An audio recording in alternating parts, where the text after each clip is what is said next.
I have an Epson printer here. If you experience the carriage of your printer moving too fast back and forth, as if it's hitting both sides of your printer, maybe the encoder strip is dirty, or you need to replace it. But the first thing we're going to do is clean it.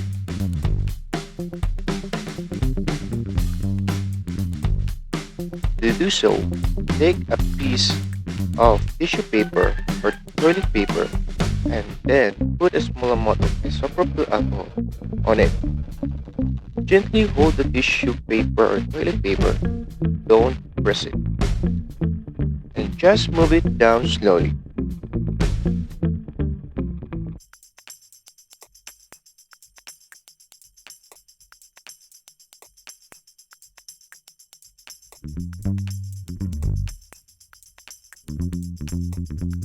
After that, let it dry for a few minutes and then put it back where it was.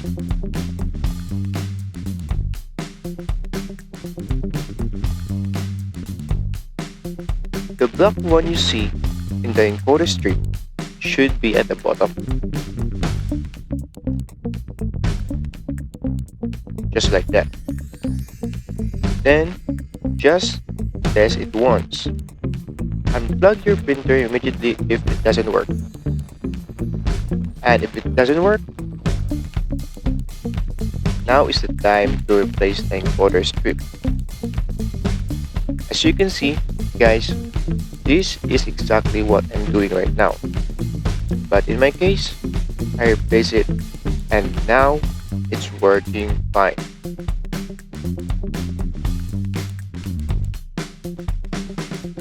I hope you find this video helpful, and if it's worked for you, just leave a subscribe.